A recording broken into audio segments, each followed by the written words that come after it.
there's a fine line between being an optimist and your positivity just being toxic.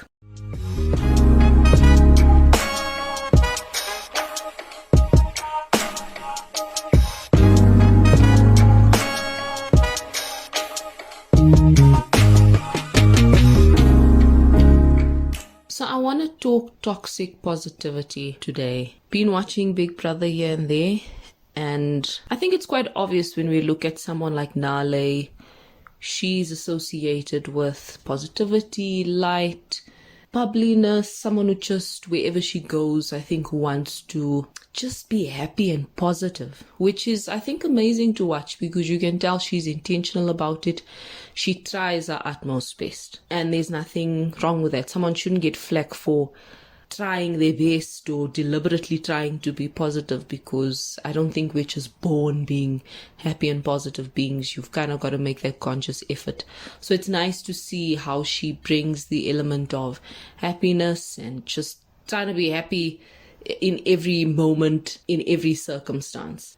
I think the problem comes in when you want other people to be, quote unquote, as positive as you are, or as you're trying to be. That's, I think, where the danger lies. That's where it becomes just a bit grayish, that grayish area. And I specifically want to bring in a scene on Big Brother between Nale and Themba, where he's been kind of pulling back. You can tell he's kind of keeping his distance from Nale because he feels like Nale might have an issue with him, and Nale might have kind of said something to Themba, and his response was kind of like, no, I'm not really gonna engage. And she accused him of being negative. She said, you've been negative for since week 1. So meaning for the past however many weeks they've been in the Big Brother house, you're negative.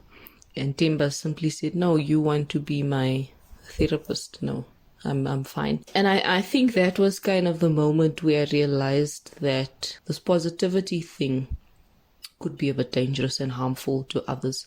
Because why, on what basis, in my mind, this is the question I would ask, on what basis is Themba negative? Is it because he is not receptive to your positivity and he's not having the same mindset as you, and he's not walking around randomly blurting out thank you and just being over the top with being happy and trying to be this positive person and trying to let people know that you're this positive person and everything just needs to be positive and happy and sunshine and roses and carnival and festivals, pre-COVID of course. So that's when I was kind of taken aback, because it just seems like she may not be able to allow people to feel what they want to feel, or for people to be who they are. And sometimes people being who they are doesn't look like your positivity that you're so wishing for. And I think that's exactly where I was kind of being challenged as a viewer, that who do you want Themba to be? If you're saying he's negative, based on what? Who do you want him to be? Would he be positive if he were more receptive to you, or if he were more like you? I don't know. And I've also noticed that a lot of the times, if someone, I remember Nale and Terry had this weird moment last week Saturday in the Big Brother house after that whole party situation with the DJs, and they were bawling their eyes out. I don't know, was it alcohol? But it was really the weirdest engagement just to witness. It was really cringy, but I mean, it's fine if it was genuine and that's what they wanted to do. And Terry was kind of crying about maybe Nale possibly being up to leave the Big Brother house, and the more Terry's kind of upset about it is the more Nale is trying to tell her, no. Basically, like in a nutshell, you shouldn't feel this way because, this is the way you kind of need to look at things. And that's what I'm saying. There's this culture of we need to be positive about everything. But you think you're being positive. But in fact, all that you're doing is you're prohibiting people from being able to feel what they want to feel in that moment. And I mean, look, they were drunk. So I'm using that example very loosely. I don't know. They had something to drink. I'm not drunk. Let me not say drunk.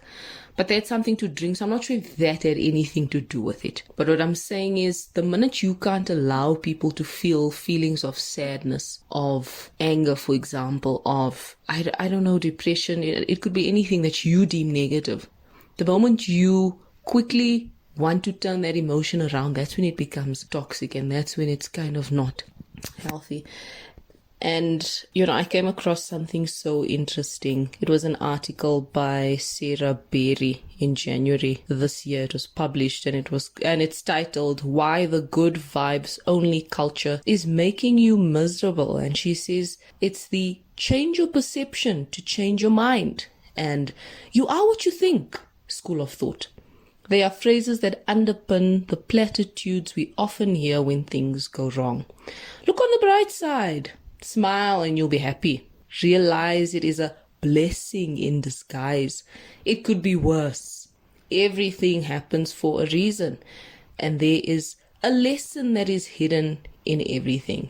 It's really weird when you might be trying to be present in your misery, in your depression, in your sadness, in your frustration, and when people comfort you, what's the first thing they say? No, you should be grateful. Oh my gosh, at least you're not as bad as, or you're not doing as bad as such and such person X or circumstance X. And it's just so weird. It's extremely dismissive, I find. It's really strange. I don't like that. It's also often when people cry and we'd rather be like, no, don't cry. Wipe those tears. You're stronger than this. That's weird. That's weird. It's toxic positivity, and it's the whole vibe of let's just put quotes up and Bible verses up, and you shouldn't have to feel anything. And positive quotes and Bible verses are great, mind you. They are great, but they should not be used to dismiss people's feelings. God knows, for instance, that we worry as humans. And I think that's kind of, the point. He knows us. He knows us through and through better than anyone in this world could know us. He acknowledges that, yes, we've got worry. We're constantly stressed. We're only human. He understands that. And I just find it weird when people just come in here, they like sweep the room with their toxic positivity, and everybody's just going to be on that vibe. No. And the article goes on to say, this is the writer anyway, she says, I won't go on because these hollow chestnuts not only dismiss the privilege typically involved in achieving what we want, they dismiss and even shame anyone who can't muster positivity in times of distress.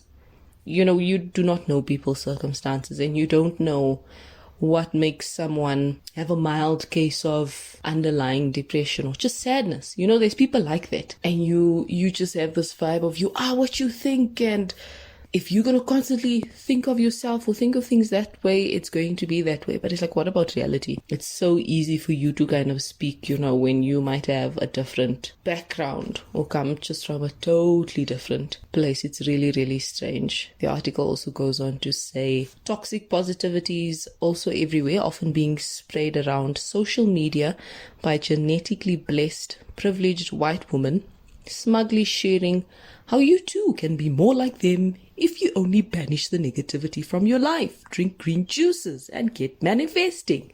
It's just the weirdest.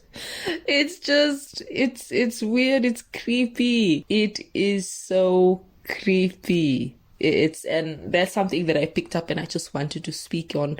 And by no means is this a jab to Nale. No, do your thing. If you're able to have that source of constant positivity and you're able to convince yourself to be positive, or your circumstances allow you to be positive, or your position and your privileges in life allow that, that's fantastic.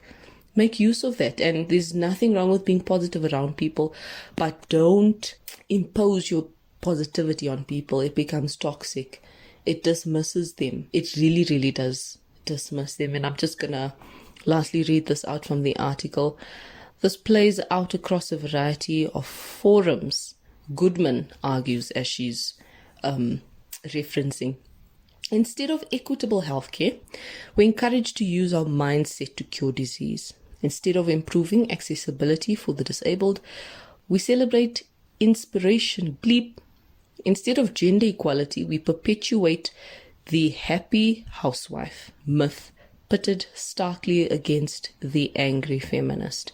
Instead of changing diet culture and the systems that support it, we tell everyone they should just love the skin they're in. Instead of finding ways to be more inclusive, we tell people on the margins they should be happy and grateful. And that's kind of where I'm going to leave it. Not going to add, not going to take not going to add, not going to take anything away from it.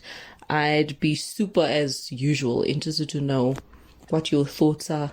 Just to be us, I think just for us to be able to engage, not for people to come in on attack mode and trying to defend certain people or be defensive. Just genuinely engage. I appreciate you so much for listening.